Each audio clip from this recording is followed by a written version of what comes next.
चलिए दोस्तों, आज आप लोग को लेके चलती हूँ मैं एक ख़ास जगह जो कि मेरे दिल के बहुत करीब है।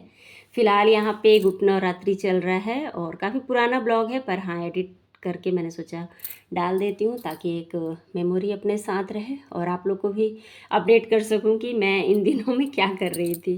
फ़िलहाल यहाँ पे मैंने घर में अपने पूजा किया, दिया मतलब शाम के वक्त हम लोग जा रहे थे तो इसलिए शाम की जो दिया बत्ती होती है ना वो कर लिए। उसके बाद हम लोग निकल पड़े थे सफ़र पे। या मंदिर, जो भी कह लीजिए, क्योंकि ज़िंदगी एक सफ़र ही है। और इन दिनों तो कुछ ऐसी घटनाएं भी हुई कि उसकी वजह से शरीर पे तो जख्म नहीं आए पर दिल पे बहुत सारे जख्म आए।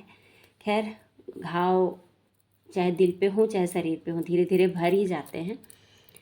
फ़िलहाल यहाँ पे जब मैं जा रही थी तब मुझे जो हादसा हुआ था हमारे मतलब मेरे अपने, कहना चाहिए मेरे अपने लोग थे उनके घर पे, अगले ब्लॉग में बताऊंगी आप लोग को। फ़िलहाल यहाँ कुछ भी मुझे पता नहीं था और हम लोग निकल लिए थे मंदिर दर्शन के लिए।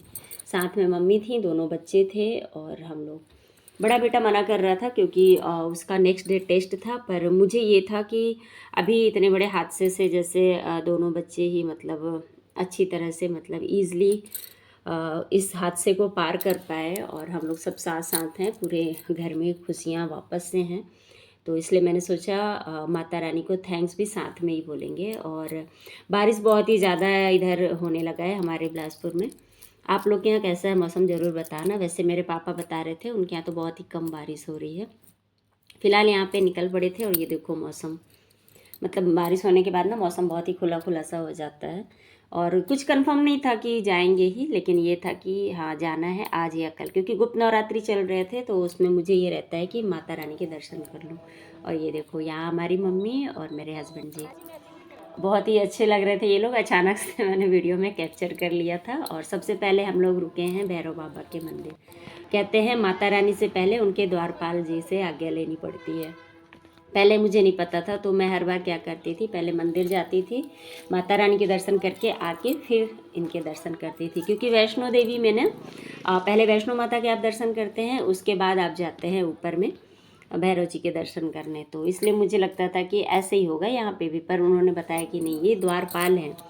वहाँ पे अलग स्थिति थी। यहाँ पर भैरव बाबा माता रानी के द्वारपाल बन के रहते हैं, इसलिए पहले इनके दर्शन करने चाहिए फिर वहाँ जाना चाहिए।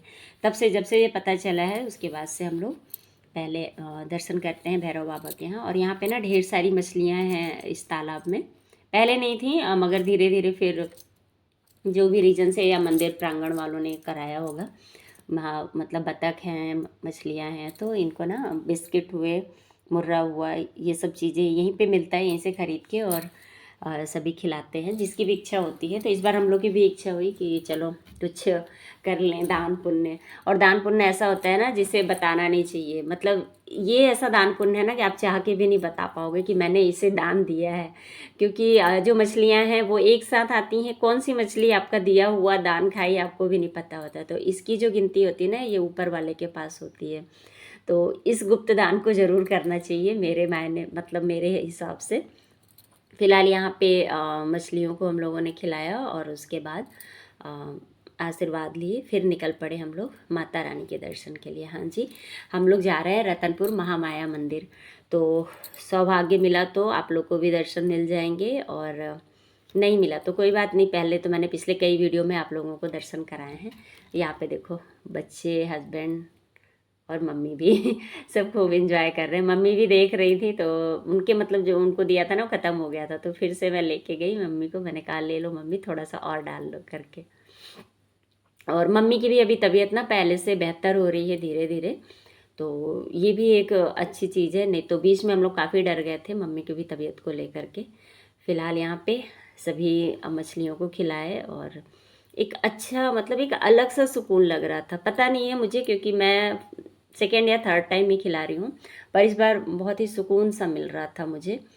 क्यों मिल रहा था मुझे भी नहीं पता।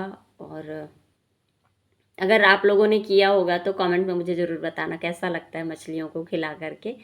क्योंकि सही बात है, उनके पास कोई और रास्ता नहीं होता है जीविका मतलब उनके खाने के लिए, बस यहीं से जो मिले। तो उनके लिए तो वाकई में बहुत ही खुशी की बात होती होगी। और क्योंकि जैसे हम लोग को तो चलो कुछ रास्ते रहते हैं, एक नहीं तो दूसरे रास्ते से खा सकते हैं, पर इनके लिए तो यही एक रास्ता होता है। ये यहाँ पे मैंने भी खिलाया, मुझे तो मैंने बताया ना मुझे बहुत खुशी मिल रही थी उनको खिला के।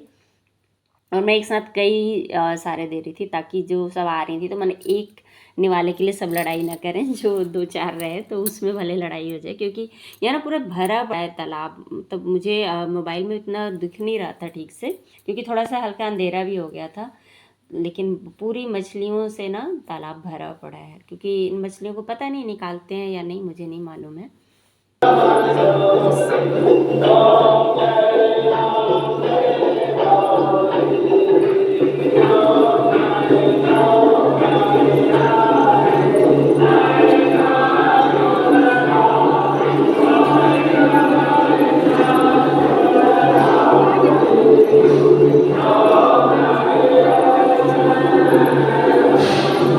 बोलो माता रानी की जय। देखो कितना सुंदर सा श्रृंगार हुआ था गुप्त नवरात्रि में माता रानी को। छोटा सा क्लिप मैंने बनाया था क्योंकि मुझे भी फिर प्रणाम करना था। मैं मतलब मंदिर के अंदर घुसते घुसते बस बना ली थी, जब मेरी टर्न आ रही थी और यहाँ पे प्रणाम किए। और थोड़ा सा लेट हो गया था हम लोग को आरती में, मछलियों को खिलाने के चक्कर में शायद लेट हो गया। वैसे हम लोग की कोशिश रहती है मंदिर जब भी आए तो आरती के समय आ जाए, लेकिन ठीक है कभी कभी मंदिर के बाहर से भी आरती कर लेनी चाहिए। तो आज हम लोग को वो सौभाग्य नहीं मिल पाया, जिसमें कि मुझे बहुत ज़्यादा खुशी मिलती है अंदर बैठ के। और फिर उसके बाद कुछ देर हम लोग बैठे और उसके बाद घर के लिए चल दिए थे, क्योंकि बहुत ज़्यादा देर नहीं करना था, रात हो गई थी और बेटे का नेक्स्ट डे टेस्ट भी था तो उसको भी पढ़ना था। फ़िलहाल एक कमेंट का जवाब देना चाहूँगी मैं। कल का मैंने जो वीडियो डाला था ना, उस पर मेरे कुछ फ्रेंड्स ने मुझे व्हाट्सएप पे कहा कि नहीं डालना था, नहीं बताना था इस तरह की चीज़ों को। तो मुझे नहीं पता वो ऐसा क्यों सोच के बोले, खैर उनकी सोच है और मेरे लिए अच्छी सोच रख कर के ही वो लोग मुझे ऐसा बोले होंगे। पर मेरा ये था ना कि सभी को ये जानकारी होनी चाहिए और अपडेट भी मुझे देना था कि मैं क्यों नहीं इतने दिन से ब्लॉग डाल रही थी। क्योंकि कई लोग कई तरह की बातें भी कर रहे थे कि इसके हस्बैंड ने मना कर दिया है वीडियो बनाने से, पर ऐसा कुछ नहीं है। क्योंकि मैं अपने हस्बैंड से हर चीज़ पूछ के ही करती हूँ, उन्होंने ही परमिशन दी है तब मैं वीडियो बनाती हूँ। और मुझे सबसे अच्छी खुशी की बात ये मिलती है ना कि मेरे सभी जो फैमिली वाले हैं सपोर्ट करते हैं मुझे, मतलब कभी भी ये नहीं कहते कि अरे क्यों बनाते हो। तो मैं इसलिए बताना ज़रूरी समझी क्योंकि सभी के घर में कूलर है, इस मौसम में सभी के यहाँ कूलर चलता है, तो सभी के बच्चे ऐसे सामने जाके खड़े हो जाते हैं। हम लोग भी बचपन में करते थे, पर ठीक है हम लोग के साथ ऐसा कुछ नहीं हुआ, पर हादसा है कभी भी किसी के साथ हो सकता है। तो सभी सावधान हो जाएं, स्पेशली मम्मी लोग, ताकि अपने बच्चों को बोले थोड़ी दूरी से खड़े रहो ताकि आँखों में ऐसी कोई प्रॉब्लम ना आए। तो बस यही रीज़न था बताने का और बाकी ऐसा कुछ भी पर्पज़ नहीं था मेरा। तो चलिए फिर मिलूँगी नए वीडियो में दोस्तों, तब तक अपनों का और अपना ख्याल रखिए, क्योंकि ये साल ना वाकई में बहुत डरा देने वाला है।